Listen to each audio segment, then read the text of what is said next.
think empathy is something that all of us can afford. And I just wanted to tell him that he's not alone and that I care and love him. And surprisingly, he responded. And then a few days later, we talked, and then we've been on this journey ever since, trying to speak to our people, trying to speak to people here in the US, everywhere, people willing to listen and say, look, we've been able to do it. I mean, I remember when Maoz, first time I reached out to him, he said, I'm not only crying for my parents, I'm also crying for the children in Gaza. And feeling that empathy from him and saying, everyone else can have that kind of empathy, can have that kind of care, and we here model that kind of relationship, that kind of future. Well, I just have to say I'm so sorry, Aziz, for the loss of your brother. And Maoz, I am so sorry for the loss of your beloved parents on October 7th. It was the worst day in Israeli history. And to have the power, as Aziz just noted, and the wherewithal in that moment, your darkest day, I would imagine, the loss of your parents, and I hope you can tell us a little bit about them. But to then follow that by saying that their death should not be revenged by the death of innocent civilians in Gaza as well, that is not a common response we hear or would even expect to hear from someone who has suffered the unimaginable loss like you have. So first, thank you, Bianna, for having us on your show. We are not rare voices. We are representatives of a bigger and growing movement of both Palestinian and Israelis that lost their loved one. Some of us have been working for many years, like the family circle, the bereaved family circle, Combated for Peace, and there are many of the newly bereaved families from October 7th that are now changed their life. Our life was changed and forced to be changed, and now we are advocating and working to make peace. And if there are only 3 words that I would be able to share here in DC and in your show, is that peace is possible. Peace is possible. And this is what we are doing now. And this is what I lost my both parents. I lost many of my childhood friends, their parents, their children that were killed or kidnapped to Gaza. But I want a brother. I want a brother and a partner, Aziz Abu Sarah. And I want a tribe of Palestinian and Israeli peacemakers and international supporters that together we have decided to achieve what been achieved in many other regions in the world, was achieved between Israel and Egypt, was achieved between Israel and Jordan, between the Hutu and the Tutsi in Rwanda. Now it's time to achieve it between the river and the sea, between Palestinians and Israelis. And I've been an entrepreneur and a businessman for the last 20 years. And I know that the bigger the crisis, also the bigger the opportunity. And this is what we came here to DC, to broad and strengthen our coalition, our movement, and to gain more support. And this is what we need. We need support. We need our voices to be amplified. We need to build our legitimacy. And we need policy change, from tools of distractions to tools of construction. And there will be no security and safety to the people of Israel, to my community, where I was born a mile from the border of Gaza, maybe 5 kilometers from Khan Yunis. There will be no security and safety to the people of Israel if there will be no security and safety to the people in Gaza, to the people in the West Bank. And now it's time to make it happen. Aziz, and that's the difficult part, is making it happen. I've heard the same thing from both of you, and that is that you're representing what appears in your description to be not just a few voices, but many, perhaps silent, a group of people who support what you're doing, who are on board with your message. And I'm wondering how you square that with the polling that we're seeing with those inside Gaza, inside the West Bank, and inside Israel in particular, because yes, on the one hand, there is polling that shows that Israelis want new leadership. They do not want Prime Minister Netanyahu to continue to be their prime minister, but that doesn't suggest that the country is turning further left. The country has shifted more to the right, and as polling among Palestinians suggests similar trajectories. So what can be done to change that? Yeah, I think in times of war, people are angry. People are angry, and we understand that. I was angry when my brother was killed, and it took me a while to overcome that anger.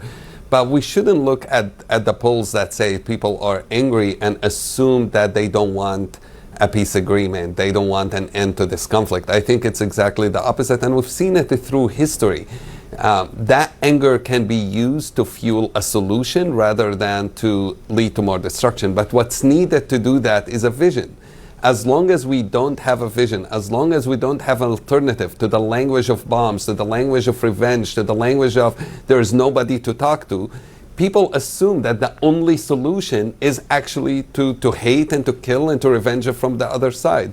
So there is a way, and the way is showing that if we can do it, then nobody can argue that they can't. We have the most legitimate reasons to hate each other, to want to kill each other, and yet we call each other brothers. We love each other, and that's what we are trying to show. In addition, I would say the meeting that we just had in July 1st, the gathering of thousands of Israelis and Palestinians in Tel Aviv, shows that there is a movement. There is a movement toward believing that this continuation and promises that if we just kill one more person from the other side, it'll make us more safe. It just doesn't work, and it doesn't happen. And I believe there is an awakening. We just need those voices to be louder, like Maoz said. We need these voices to be amplified. We need them to be, whether it's on the media, whether it's legitimizing these voices, building those coalitions, working together. There's a lot of work we have to do, but we are creating it every day. We are creating hope through our actions, and that's the way forward. And we will see, just like in 1973, there was a war between Egypt and Israel. Nobody believed 5 years later there'd be a peace agreement, and yet there was. And so we can't be in despair and believe that there is no way forward, because if we get to that despair, what do? The alternative is just hate and killing. Maoz, you said many of us are not brave enough to dream, and I'm wondering if that opportunity to dream, especially in regards to this issue, can only be established once this war comes to an end and the hostilities in Gaza come to an end and the hostages come home. There is a phrase in the Jewish Talmud that peace is so big that even through war you must call for peace. So we cannot wait for the war to end. And those who thrive and win in this war are the extremists, Hamas and the Israeli government. So now is the time to call and cry for peace. And I'm also saying when the Israelis were walking in the desert to the promised land, they were thirsty and they cried for water. And now the war is being waged for more than nearly 10 months. And I'm from day one, I and we are crying for peace. There is no better time to cry for peace than during war. And our political leaders, politicians, they are no leaders. Our politicians from both sides, the Palestinian and the Israeli, they lost their political imagination. And this is where we come into the picture and into the field, and we start imagining for them and for the region. And we need the support of the U.S. administration, the support of the world leader like Pope Francis, who endorsed us and hugged us in a holy hug. And it was a very powerful and emotional moment, not just for us, for the 12,000 peace builders that were in the arena, the Pace in Verona. And before that, again, journalists kept asking us, is peace possible? Is peace possible? But what we answered is that only 8 years ago, as the Second World War was raging in Europe, and Italians were fighting against the Americans, against the British, and now they are all gathering in the arena, the Pace in Verona, and they are all going to meet by the end of this week in the Olympic Games in Paris. And Germany going to, of course, they have a huge delegation of German athletes and sportsmen that will participate in these Olympic Games. But if we were thinking about it and talking about it 8 years ago, we would be called naive. But naive are those that believe that bombs will bring security and war will bring safety. They are naives. We are the voices of reason. We are the voices of logic. And like Jordan, Jordan and Egypt, they are the only secure borders Israel has. And Jordan, it's not only secure, Jordan also helped us and supported us 4 months ago to stop the Iranian attack. So we need to bring this legacy back, the legacy of former Prime Minister Menachem Begin, the legacy of former Prime Minister Yitzhak Rabin, that realized that the only way to bring security and safety is through a peace agreement. And it's about time to do it again. Aziz, I know you've traveled many countries and spoken to many people who have their own conflicts, and without oversimplifying, some of the basic needs of humanity, of humankind, they're very similar, right? And you focus on really knowing each other's side narrative to start this conversation process. Walk us through what that means, listening to the other side, if that even means asking some very difficult questions. It does absolutely mean asking very different questions. I actually started a company that does that, Majdi Tours, where we would put together sometimes tour guides, an Israeli and a Palestinian in Israel and Palestine, a Catholic and a Protestant in Northern Ireland, a black and white in South Africa, because we understand that you can't go anywhere in the world and assume there is a single story. And Israel and Palestine, we often talk about how wide our stories have become, starting in 1948 until today. Our stories have gotten wider and wider. But one of the things we can do is ask each other questions.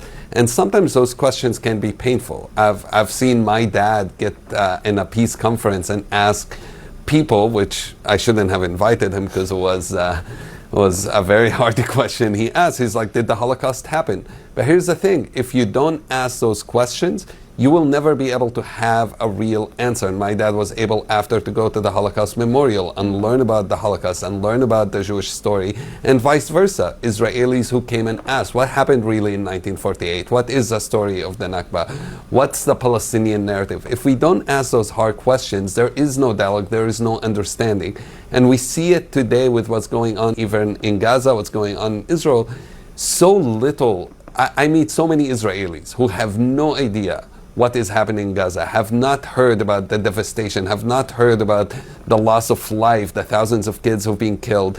And likewise, I know many Palestinians who know so little or don't believe what happened on October 7th. And the only way to break that is we need to start communicating with each other. Stop assuming that we know what the other side believes.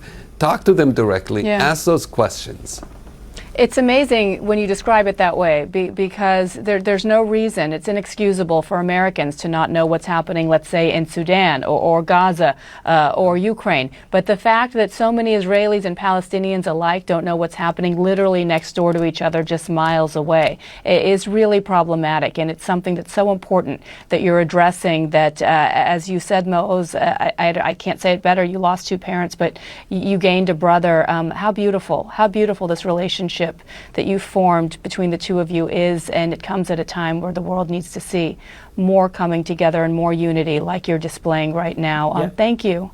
Thank you so much. Thank you. There are so many heroes of war and bloodshed, and we have decided to become heroes of reconciliation and peace. And Bianna, before we go, because people who don't believe in peace, we always like to end every conversation we do with a hug, and we'd like to do it now as well. Let's see it. Thank you. Love you, brother. Likewise. That is just beautiful. Thank you. Thank you both. Aziz Abu Sarah, thank you. Maoz Inon, thank you so much for joining us on this very special conversation. Thank you. Thank you.